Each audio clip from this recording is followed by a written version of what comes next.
Aleluia.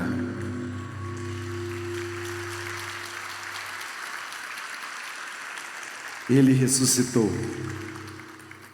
Essa é a verdade que o Evangelho fala para nós. Ele ressuscitou. Nós estamos fechando a nossa quaresma de fé, onde nós trabalhamos o que farei com Jesus, o chamado Cristo. Quantos ficaram firmes no jejum até sexta-feira, meia-noite? Dá um glória a Deus aí bem forte. Aleluia. Foram 40 dias estudando a respeito da frase que Pilatos pergunta à multidão. No Evangelho de Mateus, no capítulo 27, o verso 22, Pilatos vai falar isso. O que farei então com Jesus, o chamado Cristo? A pergunta de Pilatos, ela continua ecoando no nosso coração, porque em algum momento da nossa trajetória, nós seremos convidados a tomar uma decisão sobre Cristo. Você pode tentar evitar, terceirizar, ignorar, mas essa pergunta diariamente vai bater à sua porta: o que você está fazendo com Jesus, o chamado Cristo? Isso é muito importante, entender o que Jesus Ele pode ser na minha e na sua vida. Entender o que Jesus pode fazer na minha e na sua história. Antes da cruz, Jesus foi julgado por homens injustos. No entanto, cada juiz também estava sendo julgado por suas respostas, porque cada resposta que aqueles homens que estavam julgando Jesus decretavam sobre ele, estava revelando o que estava dentro do coração deles. Foram 7 julgamentos. Anás considera Jesus culpado. Caifás entrega Jesus como culpado.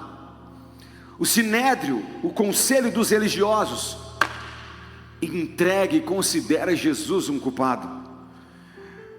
Jesus vai para diante de um ímpio, Pilatos, e Pilatos terceiriza para Herodes.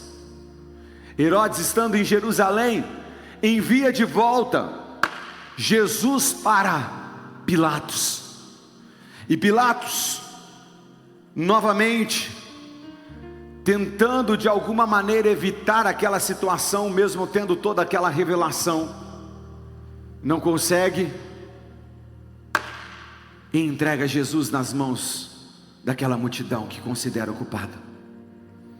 Nós vamos para o último julgamento de Jesus, o julgamento de Deus, o Pai Todo-Poderoso na cruz. Eu quero que você entenda o que o apóstolo Paulo diz em Romanos capítulo 3, o verso de número 25 ao 26. Esse texto é o texto que vai fundamentar esta mensagem. Romanos, se você trouxe a sua Bíblia e quiser abrir, Romanos capítulo 3, o verso de número 25 ao 26, nós vamos fazer essa leitura. Não ficaremos somente nela, mas ela será o fundamento da estrutura dessa palavra. Romanos capítulo 3, o verso de número 25 e 26. O texto diz assim para mim e para você. Romanos capítulo 3, verso número 25 e 26. A quem Deus apresentou como propiciação no seu sangue, mediante a fé. Deus fez isso para manifestar a sua justiça, por ter ele, na sua tolerância, deixado impunes os pecadores anteriormente cometidos, ou melhor, os pecados anteriormente cometidos, tendo em vista a manifestação da sua justiça no tempo presente, a fim de que o próprio Deus seja justo e justificador daquele que tem fé em Jesus. Entenda o que eu quero falar para você nessa noite. Nós vivemos em um mundo onde a justiça muitas vezes falha, crimes que ficam impunes, erros que são relativizados, verdades que são negociadas. Mas aí surge uma pergunta muito profunda quando nós estamos diante de um cenário desse, diante de uma injustiça, diante de uma relativização da verdade. Surge uma pergunta: como um Deus justo pode perdoar pecadores culpados sem comprometer a sua justiça? Se Deus é justo e os pecadores são culpados, como Deus perdoa os pecadores sem comprometer a sua justiça? E o Evangelho traz essa tensão, porque o Evangelho revela o Deus que é amor, mas também revela o Deus que é justo, que é juiz, o Deus que preza pela sua justiça. E entenda, querido, que a cruz é o único lugar aonde essas duas realidades se encontram sem contradição. Na cruz nós conseguimos enxergar um Deus que é amor e um Deus que é justo. Na cruz nós conseguimos enxergar a manifestação do amor de Deus e a manifestação da justiça de Deus. Nós vamos para o relato do Evangelho segundo escreveu Mateus, no capítulo 27, o verso número 45 ao 56, aonde o evangelista Mateus registra as últimas horas de Jesus naquela cruz, quando o texto diz assim: a partir do meio-dia, houve trevas sobre toda a terra até as 3 horas da tarde. Por volta das 3 horas da tarde, Jesus clamou em alta voz dizendo: Eli, Eli, lama sabachthani. Isso quer dizer: Deus meu, por que me desamparaste? Alguns dos que estavam ali ouvindo isso diziam: ele chama por Elias. E logo um deles correu a buscar uma esponja, e tendo embebido em vinagre, e colocando a ponta de um caniço, deu-lhe de beber. Outros porém diziam: espere, vejamos se Elias vem salvá-lo. E Jesus, clamando outra vez em alta voz, entregou o Espírito. Eis que o véu do santuário se rasgou em 2 partes, do alto a baixo. A terra tremeu e as rochas se partiram. Os túmulos se abriram e muitos corpos dos santos já falecidos ressuscitaram. E saindo dos túmulos depois da ressurreição de Jesus, entraram na cidade santa e apareceram a muitos. O centurião e os que com ele guardavam Jesus, vendo o terremoto e tudo o que se passava, ficaram possuídos de grande temor e disseram: verdadeiramente este era o Filho de Deus. Estavam ali muitas mulheres observando de longe. Eram as que vinham seguindo Jesus desde a Galileia para o servir. Entre elas estavam Maria Madalena, Maria, mãe de Tiago e de José, e a mulher de Zebedeu. Palavra de Deus para os filhos e filhas de Deus. Quem está comigo, diga amém. Esse é o relato que o evangelista Mateus faz da cena que nós acabamos de assistir: Jesus sendo crucificado. E a crucificação de Jesus é explicada para nós. Essa crucificação foi feita para que houvesse a manifestação da justiça de Deus, e o encontro de um Deus que é amor, e um Deus que é justo, fosse consumado na cruz do Calvário. O apóstolo Paulo, quando ele escreve a carta aos Romanos, ele constrói um argumento poderoso. Do capítulo 1 ao capítulo 3, ele mostra para nós que toda a humanidade está debaixo do pecado. toda a humanidade. E quando nós lemos Romanos 3:23, nós lemos: todos pecaram e carecem da glória de Deus. Ou seja, Paulo deixa muito claro em Romanos que não há inocentes, não há justificativa humana, mas Paulo também apresenta uma solução divina. Paulo está falando: Deus não ignora o pecado, Deus não ignora a sua justiça, Deus resolve o problema. Deus resolve o problema do pecador, e Deus resolve o problema da justiça. E a resolução de Deus para o pecado, a resolução de Deus para a justiça, eu vou repetir para você entender: a resolução de Deus para o pecado e a resolução de Deus para a justiça tem o nome Jesus de Nazaré. Ele é a união da manifestação do amor e da justiça de Deus.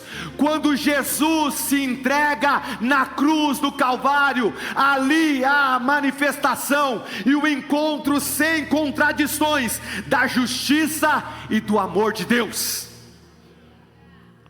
Ei, o que eu estou falando para você nessa noite é que a manifestação de Cristo na cruz do Calvário, a sua entrega, ela traz para você vitória sobre o pecado. A manifestação de Cristo na cruz do Calvário, a sua entrega, preste bem atenção, traz para você a vitória sobre a condenação. O que Ele fez está debaixo da justiça de Deus, e nós podemos nos apropriar dela. Alguém tinha que pagar o preço, alguém tem que morrer, e você vai entender isso. Eu quero te dar o primeiro ensino desta mensagem, e última mensagem da série, o que farei com Jesus, o chamado Cristo. O primeiro ensino é: Cristo foi o sacrifício substitutivo. Cristo foi o sacrifício substitutivo. Por isso que o apóstolo Paulo, em Romanos capítulo de número 3, como lemos, o verso 25, ele fala: Deus ofereceu como sacrifício para propiciação. Não é a primeira vez que nós lemos isso no culto. Em 1 de João nós lemos sobre isso, na hora da confissão, que Deus lhe ofereceu Cristo como sacrifício, e um sacrifício para propiciação. A palavra propiciação significa o quê? Satisfazer plenamente a ira justa de Deus. Deus estava irado por causa do seu pecado. Deus estava irado por causa do pecado da humanidade. A ira de Deus precisava ser satisfeita, e satisfeita plenamente. Então a ideia de propiciação remonta ao sistema sacrificial, que está registrado, por exemplo, em Levítico, no dia da expiação.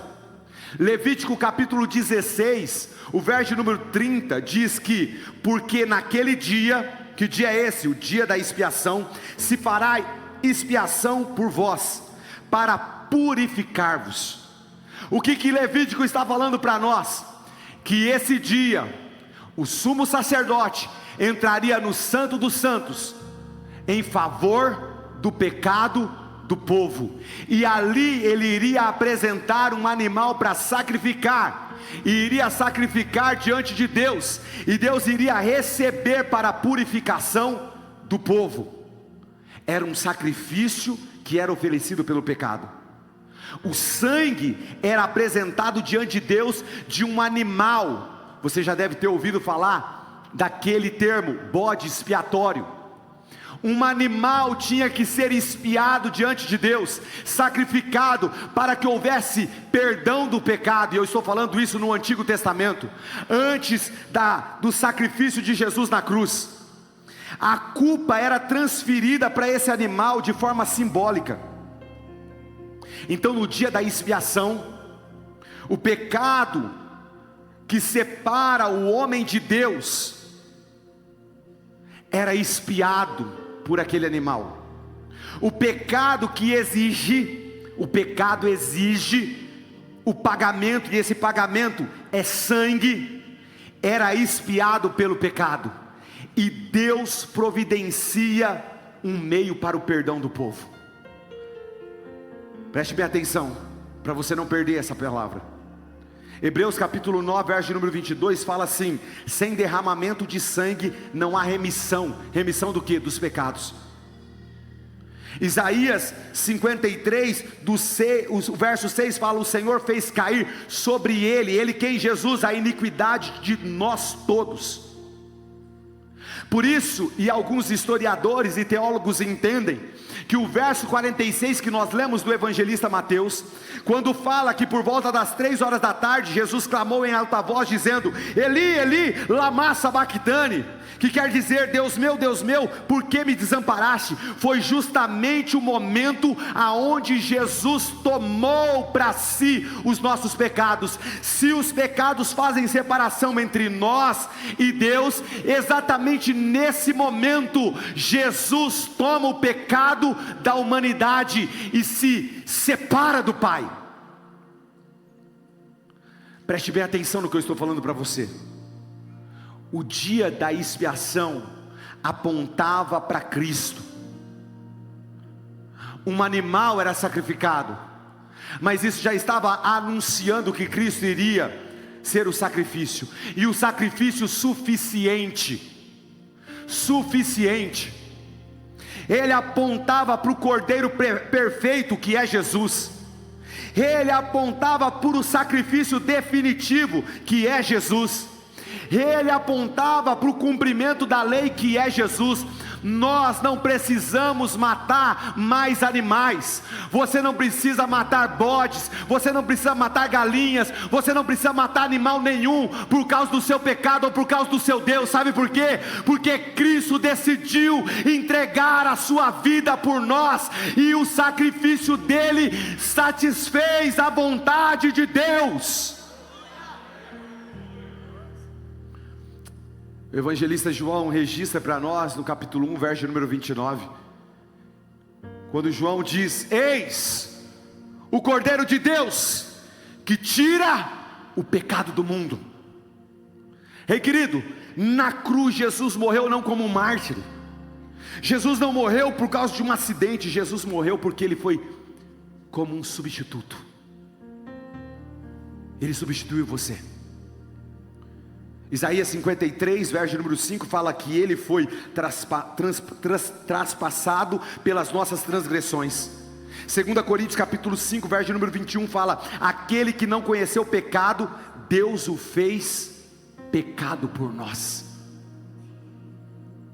O que eu estou falando para você é que na cruz Deus tratou Jesus como fosse você, para que Ele pudesse tratar você como fosse Jesus. Deus tratou Jesus na cruz como fosse você, para que Ele pudesse tratar você hoje como Jesus. Cristo tomou o nosso lugar. No tribunal divino, Cristo tomou o nosso lugar. A essência do pecado é o homem substituindo Deus lá no Éden, e a essência da salvação é Deus substituindo o homem por meio do Filho. Meu Deus, isso é uma revelação. Deus, que foi trocado lá no Éden pelo homem, agora decide, para salvar o homem, trocar o homem e entregar o Filho dele para a morte. Ei, querido, na cruz Jesus tratou, ou melhor, na cruz Deus tratou Jesus como fosse você, para que o poder de tratar você como Jesus fosse uma realidade hoje. Por isso você é um filho amado de Deus. Ele tomou o teu lugar. O segundo ensino desse texto é que a justiça de Deus foi plenamente satisfeita. Por isso que o verso 25 e 26 que nós lemos de Romanos fala sobre isso. Pelo sangue, demonstrando a sua justiça. Aqui está um ponto central. Deus não poupou o pecado. Deus não poupou o Filho. Por isso que Isaías escreve no verso 10 do capítulo 53: todavia ao Senhor agradou esmagá-lo, fazendo sofrer. Por que agradou o Senhor? Porque o Senhor estava, fazendo com que o pecado fosse destruído no Filho. Quando Ele der a sua alma como oferta, Isaías fala, pelo pecado, verá a sua posteridade e prolongará os seus dias, e a vontade do Senhor prosperará nas suas mãos. O que Isaías está falando? Que quando Deus fez isso no Filho, Ele estava eliminando o poder do pecado que habitava em nós. Hoje você não pode falar que o pecado não tem solução na sua vida, porque você tem um Filho. Jesus, Ele clama naquela cruz, no verso 50 e 51 do evangelista Mateus. Eis que Jesus, clamando outra vez em alta voz, Ele entregou o seu Espírito. E aí, olha como a justiça de Deus foi satisfeita. O texto diz assim: eis que o véu do santuário foi rasgado de baixo, ou melhor, do alto para baixo, e tremeu a terra, e as rochas se partiram. Deus aceitou plenamente o sacrifício de Cristo. Jesus carregou a nossa culpa, sofreu a penalidade, Jesus recebeu o juízo que era nosso. Gálatas 3,13 diz: Cristo nos resgatou da maldição da lei, fazendo-se Ele próprio maldição em nosso lugar, porque está escrito: maldito todo aquele que for pendurado no madeiro. Deus julgou o pecado, mas sabe aonde Ele julgou o pecado? Não na minha, não na sua, mas em Cristo. Em Cristo. O Evangelho não é algo sem lógica, tem lógica. O pecado não é algo leve, ele exigiu um sangue, e o sangue do Filho de Deus. A gente precisa se lembrar disso, porque todas as vezes que nós pensamos em pecar, nós nos lembramos que esse pecado custou um preço caro, o sangue de Jesus. A cruz é o lugar onde nós vemos como Deus leva a sério o pecado, como Ele trata o pecado. Deus não ignorou o pecado, querido. Deus não passou pano para o pecado. Deus julgou o pecado, mas julgou o pecado em Cristo. Então, a cruz é o maior ato de justiça da história.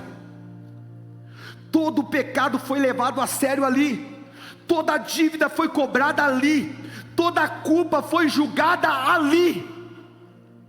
Tem gente carregando culpa até hoje, e quando você carrega a culpa, você está falando que você é maior do que aquele que decidiu carregar a culpa por você na cruz.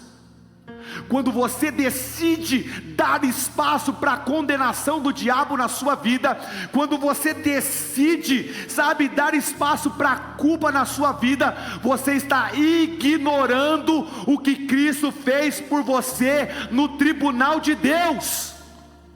Isso é sério. Isso é muito sério. Romanos 6:23 diz o seguinte: o salário do pecado é a morte, tem um pagamento, e alguém precisa morrer. E se Deus não poupou o próprio Filho, isso mostra a gravidade do pecado e a seriedade da santidade de Deus. A justiça foi satisfeita.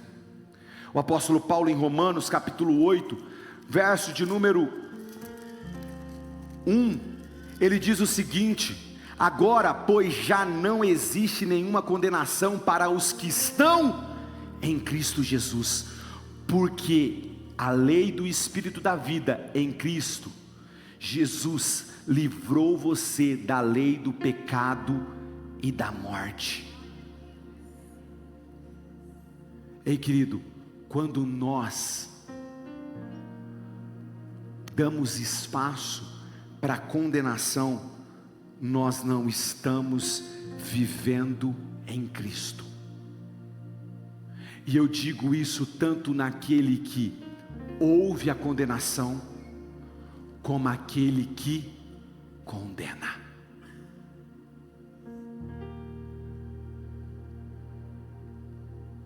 Quando você decide condenar alguém por algo que já foi perdoado em Cristo Jesus, preste bem atenção no que eu vou falar para você. Você está travando uma batalha com um advogado que se chama Cristo. Eu vou repetir isso. Quando você decide condenar alguém que já foi perdoado pelo seu pecado, você trava uma batalha com um advogado chamado Cristo Jesus. E não sou eu que disse isso, é a palavra de Deus. Temos um advogado junto ao Pai, Cristo Jesus, o justo. Então para com isso. Recolha a sua insignificância. Para de acusar, e eu estou falando profeticamente, porque isso não estava no script. Para de acusar aqueles que já foram perdoados.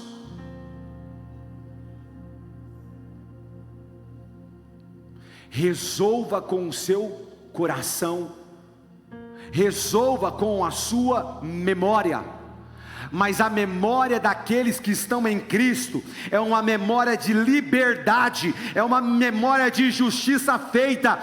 Cristo pagou o preço pelo meu pecado, e eu me aproprio disso. O terceiro e último ensino desse texto é que Deus continua sendo justo e justificador.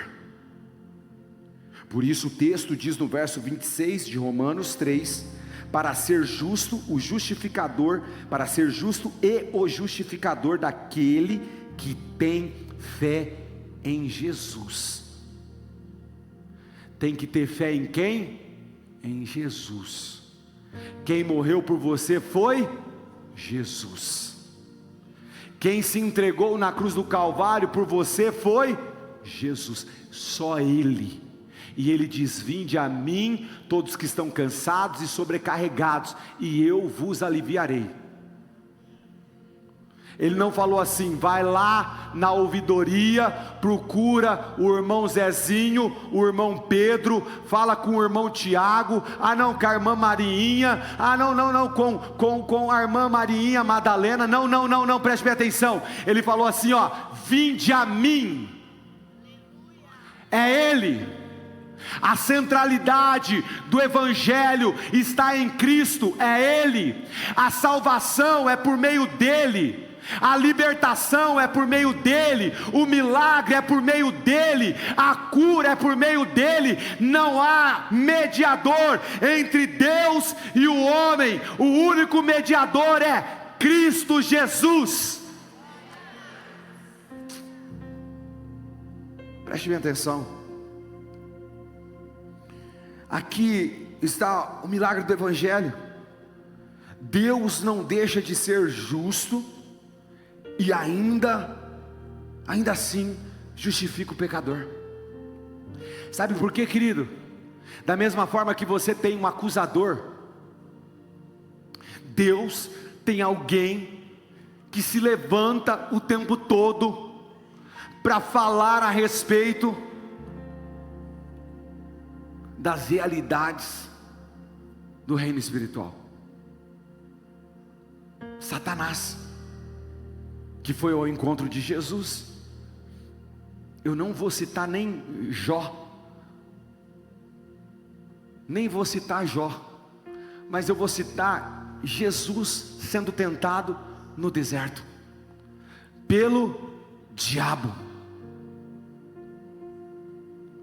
Ei, querido, sem cruz, ou Deus seria injusto para nos perdoar, ou o homem estaria condenado sem esperança, sem a cruz.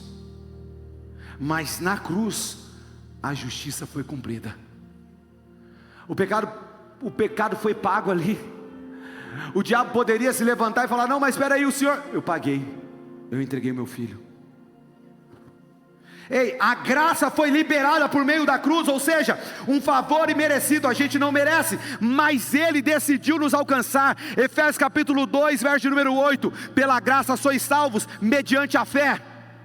2 Coríntios 5, 21, para que nele fôssemos feitos justiça de Deus. A nossa salvação não depende do que fazemos, mas do que Cristo já fez. E sabe o que eu e você precisamos fazer? Crer em Cristo. Sabe o que você precisa fazer? Crer em Jesus como seu Salvador. Sabe o que você precisa fazer? Permitir Cristo se manifestar na sua vida. O que farei com Cristo? O que farei com Jesus chamado Cristo? Eu vou permitir Cristo se manifestar nas minhas ações e reações, no meu caráter, na minha vida. Isso basta. Crê no Senhor Jesus, entrega a sua vida para Jesus, permita Jesus se manifestar no seu dia, permita Jesus se manifestar na tua casa, permita Jesus se manifestar em você. Martinho Lutero vai dizer: não há cruz, ou melhor, na cruz ocorre uma grande troca. Os nossos pecados são dados a Cristo, e a justiça dele, Ele é justo, Ele entrega a justiça dele a nós. A salvação não é baseada no mérito, mas é na fé no Cristo que se manifesta na minha e na sua vida. Por isso tudo que eu faço de bom não vem de mim, vem dele, porque eu permito ele se manifestar na minha vida. E quando eu não permito, o mal toma. Quando eu não permito, o pecado se manifesta. Quando eu não permito. Nós somos justificados pela fé somente. Mas a fé, ela justifica, e ela não vem sozinha. A fé vem com a graça. E essa graça, uma vez sobre nós, o pecado não tem domínio sobre a nossa vida.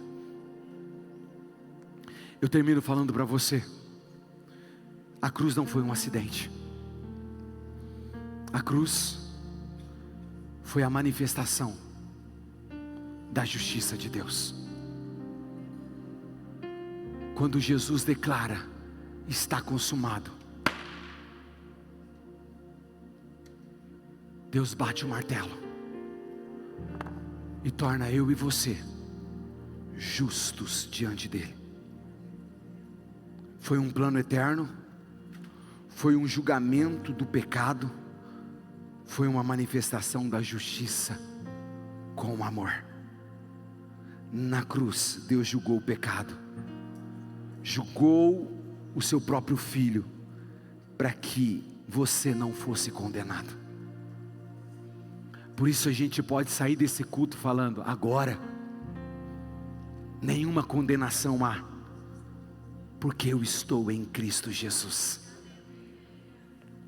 Você pode dizer: porque se fomos plantados juntamente com Ele, na semelhança da sua morte, Romanos 6, do 5 ao 6, também seremos na sua ressurreição, sabendo isso, que o nosso velho homem foi crucificado, para que o corpo do pecado seja desfeito, a fim de que não sirvamos mais ao pecado. Essa foi a interpretação do Alex. Miserável homem que sou, quem me livrará do corpo dessa morte? E a resposta é única: Cristo. Cristo. Cristo. Hoje a pergunta não é: você é bom o suficiente? A pergunta não é assim. A pergunta é: você já colocou a sua fé no sacrifício de Jesus Cristo? Porque só existe dois caminhos: ou você paga pelos seus pecados, ou você aceita que Cristo pagou o seu pecado. Você escolhe. Quem vai pagar o seu pecado? É você? Ou é Cristo? Porque o salário do pecado sempre será a morte. Alguém tem que pagar. E quando decidimos não nos apropriar de Cristo, o pecado vai cobrar. O pecado vai cobrar. Aqueles dois malfeitores que estavam ao lado de Jesus, um decidiu pagar o seu pecado, mas o outro pegou e falou assim: o outro decidiu, dá uma amarela, isso, obrigado. Decidiu falar assim: Senhor, lembra-te de mim quando entrares no teu reino. Jesus olhou para ele e percebeu a sinceridade do coração dele. Ele falou: hoje mesmo você estará comigo no paraíso. Alguém precisa pagar. Agora a minha oração é que você decida ser substituído por Jesus. Ele quer substituir você. Eu quero que você decida se apropriar da justiça de Deus e deixar a culpa e a condenação de lado. Seja a condenação que lançam sobre você, ou você que tem lançado condenação sobre o outro. Sabe, a minha oração como pastor para você hoje, e o meu apelo é falar para você: ei, Deus continua sendo justo e justificador. Se aproprie da salvação em Cristo Jesus, porque aquele que confessou na cruz e se fez maldição por você, requer que você confesse Ele e entregue a sua vida completamente a Ele. Você tem dúvida que eu não vou fazer um apelo para você entregar a sua vida para Jesus hoje? Você acha que no ápice do cristianismo, que é a Páscoa, eu não vou te dar a oportunidade de se entregar àquele que quer substituir você na cruz? Eu termino para fazer esse apelo, que a gente tem que ceiar também, meu Deus. Eu termino agora. Hoje de manhã, nós entregamos, preparado pelo Ministério de Ornamentação e Cenografia, alguma coisa assim,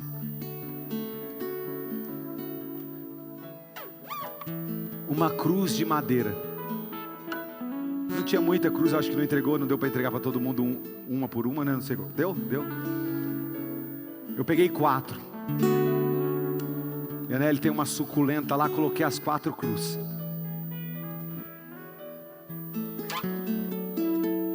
Perguntei para minha cunhada: você sabe por que tem 4 cruzes aqui? Ela olhou. Você quis fazer o seu presépio aí da Páscoa, né? Falei: não, um é para mim, um era para mim, um era para Sara, um era para Esther e outra para Nayeli. Mas o meu Jesus derrubou 4 cruzes para levantar só a dele, porque Ele me